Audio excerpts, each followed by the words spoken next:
አባቶች ጠብቀው ያቆዩትን ሀገር አዲሱ ትውልድም አደራውን ተረክቦ በማስቀጠል ላይ መሆኑን የምስራቅ እዝ ዋና አዛዥና የቀጠናው የጸጥታ ግብረ ኃይል ሰብሳቢ ሌተናንት ጄኔራል መሐመድ ተሰማ ተናገሩ። ምስራቅ እዝ በቀጠናው ካሉ የጸጥታ መዋቅር ጋር በመቀናጀት እየፈጸመ በሚገኘው የጸጥታ ማስከበር ስራ ውጤት እየተመዘገበ በመሆኑ ህዝቡ ወደ መደበኛ ህይወቱ እየተመለሰ መሆኑም ተገልጿል። መረጃው የምስራቅ እዝ ነው፣ ቀጥሎ ይቀርባል። የምስራቅ እዝ ዋና አዛዥና የቀጠና የጸጥታ ግብረ ኃይል ሰብሳቢ ሌተናል ጄኔራል መሐመድ ተሰማ በአዴት ዙሪያና በይልማና ዴንሳ ወረዳዎች በግዳጅ ላይ የሚገኘውን ሰራዊት በቦታው ተገኝተው አበረታተዋል። ጄኔራሉ የሰራዊቱን ዝግጁነት፣ የግዳጅ አፈጻጸምና በየአካባቢው የተመዘገቡ የሰላም ውጤቶችን ተመልክተዋል። ሌተናል ጄኔራል መሐመድ አባቶች ጠብቀው ያቆዩትን ሀገር አዲሱ ትውልድም አደራውን ተረክቦ በማስቀጠል ላይ ይገኛል ብለዋል። ጠላቶቹን እያሳፈረ ባንዲራዋ ከፍ ብሎ እንዲውለበለብ አገሪቱ ህዝቡ በመረጠው መንግስት እንድትመራ ወደ እድገት ማማ እንድትጓዝ ዋጋ የሚከፍል ሰራዊት።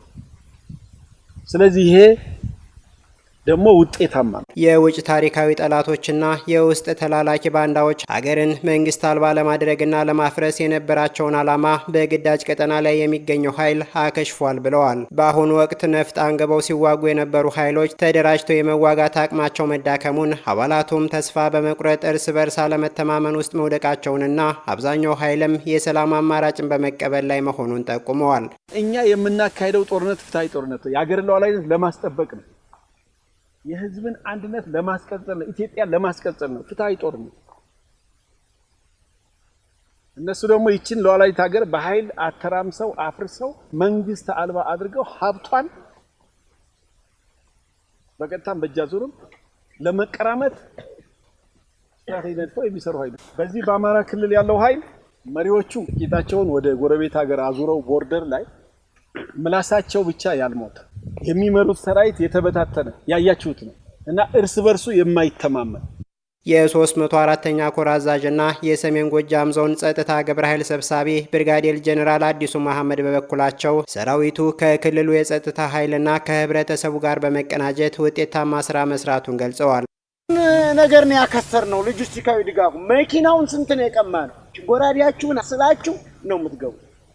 አሁን ባለ ቀንድሻቸው እከሌ ቡድን ይሄ የሚለው ነው የምሰማው። ዲሽቃ ማርካለች፣ ብሬን ማርካለች፣ ስናይፐር ማርካለች የሚል ነው ዝናው የሚታወቀው። በእኔ ልንገራችሁ፣ ግልጽ ነው የምነግራችሁ። እኔ መስበክ አይደለም። እስካሁን ድረስ የኛ ነው የሚመራው።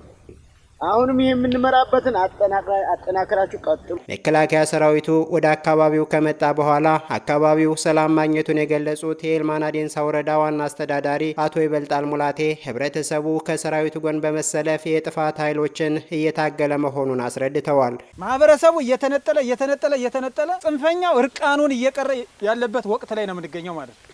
ምናልባትም ፊት ለፊት መግጠም የማይፈልግ በደፈጣ ተደብቆ የሆነ ዋሻ ላይ የሚተኩስ ይሄን ከመፍራት ካልሆነ በስተቀር ማህበረሰቡ እየተነጠለ የመጣበት ሁኔታ ነው ያለ ማለት ነው። በቀጠናው እየተመዘገበ ያለውን ድል አጠናክሮ በማስቀጠል ግዳጁን በአጭር ጊዜ ለማጠናቀቅ እንደሚሰራ የምስራቅ እዝ ያደረሰን መረጃ ያመለክታል።